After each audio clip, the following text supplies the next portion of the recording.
잠시만. 여기 그냥 다 베꼈네. 다 베꼈어. 한국 알고 보니까 사기 나라 아니야? 여기 짝퉁은 진퉁을 이길 수 없다며 버럭거리는 사람들이 넘쳐나는데 도대체 무슨 일일까요? 안녕하세요.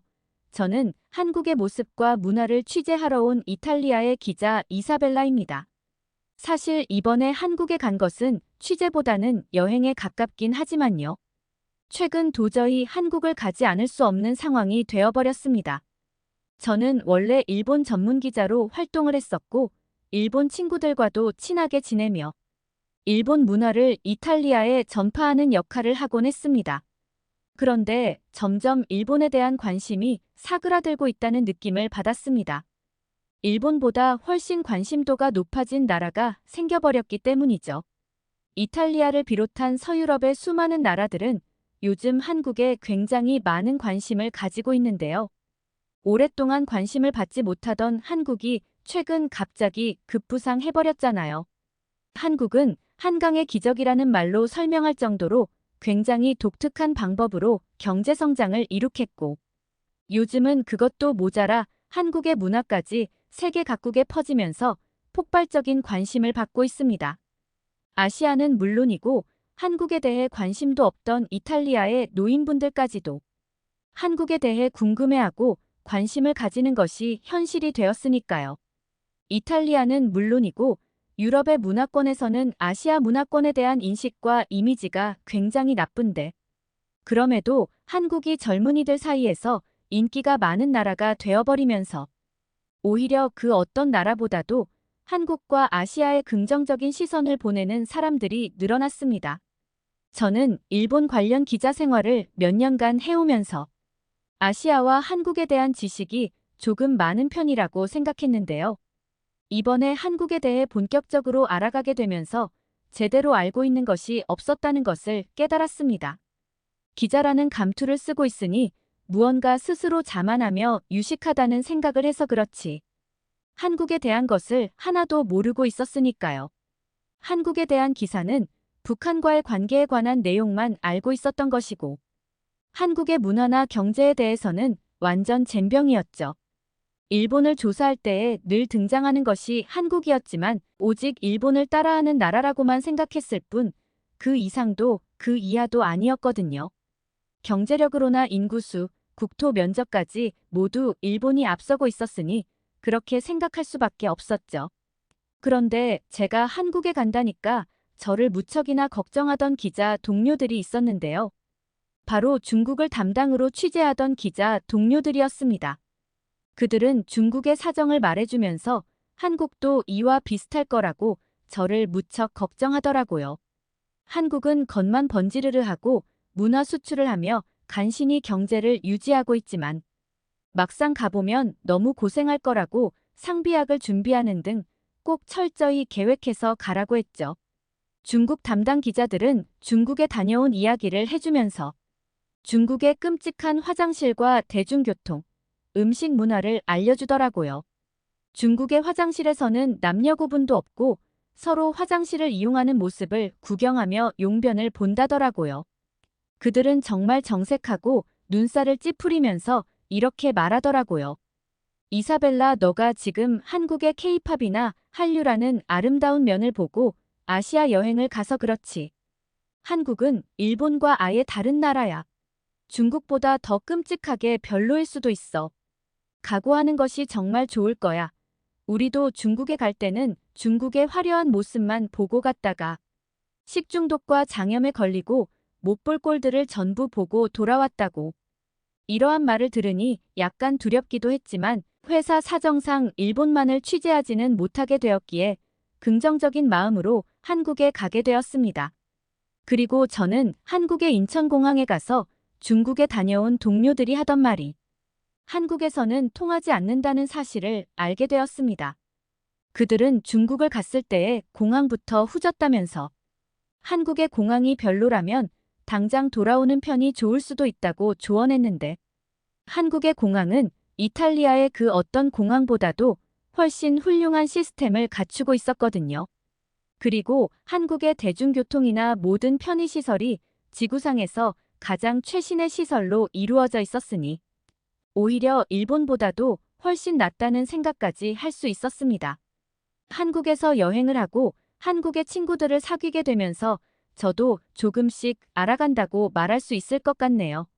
저는 휴가를 내서 한국의 서울로 여행을 갔고 게스트하우스라는 곳에 머물었는데요.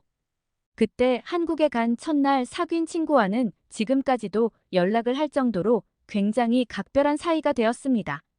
한국의 경기도에 거주하는 친구들인데 서울에 놀러 갔다가 저렴한 숙소에서 잠을 잤다고 합니다. 저도 마침 같은 게스트하우스에 머무르면서 밤에 간단히 맥주도 마시고 대화를 하니 쉽게 친해질 수가 있었던 것이죠. 혜진이라는 친구는 취업을 준비하는 친구였는데 꿈이 역사교사라고 하더라고요. 저는 정말 다행이라는 생각이 들었습니다. 한국에서 불어일으키는 한류라는 바람의 기원에 대해서 기사를 쓰고 싶었는데 한국의 역사에 대해서 아주 잘 알고 심지어 가르치려 하는 교사 지망생을 만났으니까요. 우선 제가 한국의 역사에 대해서 아는 것은 단 몇 가지 뿐이었습니다. 한강의 기적을 통해서 경제 발전을 이루었다는 것이랑 일본에게 식민 지배를 당하고 북한과 전쟁을 했다는 사실 정도만 안다고 볼 수 있었으니까요. 솔직한 심정으로 한류는 일본의 문화를 따라하면서 형성한 아류작이라고 생각하기도 했습니다. 대부분의 유럽인들도 일본을 한국보다 높게 쳐주는 경향이 강하고 실제로 일본의 음악과 애니메이션이 유행하고 나서야 한국의 문화를 접하게 되었으니 당연히 한국이 일본을 따라한 나라라고 여길 수밖에 없는 것이죠. 유럽인들도 유명한 일본 만화 영화를 보면서 자란 사람들이 많으니까요.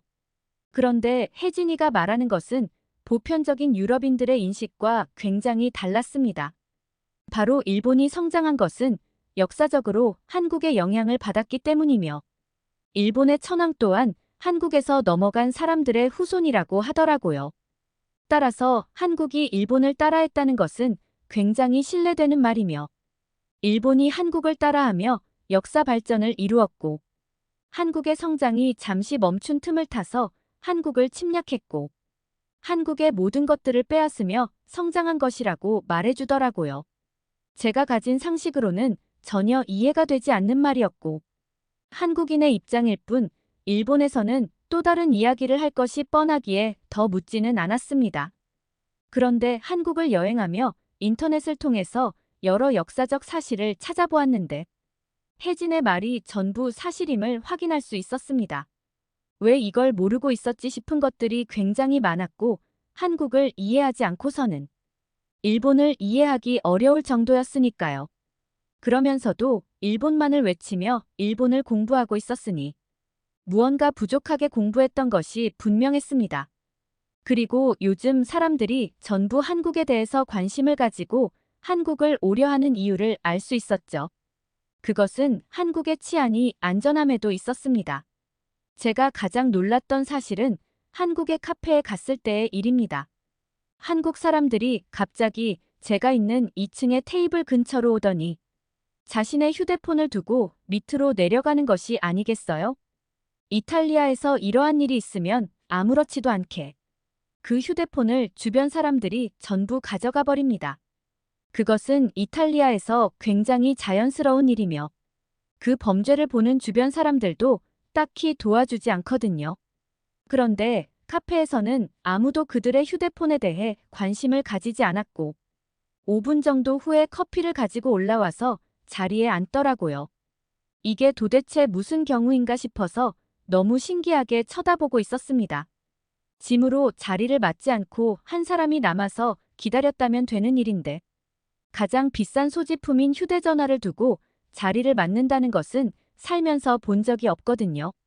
그런데 또 다른 사람을 보고 경악을 하고야 말았는데요. 그 비싼 아이패드를 테이블에 올려두고 화장실을 다녀오는 것이었습니다. 역시나 아무도 그의 아이패드에 눈길을 주지 않고 있었고 오직 저만 그들의 소지품이 테이블 위에 있다는 사실을 인지하는 것 같았죠. 이 정도의 도덕성이 있는 국민들이니 야밤에 혼자 돌아다녀도 치안이 안전한 것은 당연하겠죠. 제가 일본에도 자주 갔었는데 일본도 이 정도로 한국만큼 소매치기나 도둑질에 안전한 나라는 아닙니다. 일본에 며칠 있는 동안 저는 실수로 지갑을 잃어버린 적이 있는데 찾을 수가 없었거든요. 어쨌든 저는 한국의 카페에 앉아서 잠시 이탈리아에 돌아가서 할 작업을 미리 좀 했습니다. 한국의 문화에 대한 이야기를 연재해볼 요량으로 글을 작성하는데 생각할수록 한국의 문화가 매력적이라는 생각이 들더라고요. 세계를 문화로 지배하고 있는 나라가 오직 한국이라는 사실이 괜히 있는 것이 아니었습니다. 문화 강국의 면모가 일상에서도 보여지고 있었으니까요.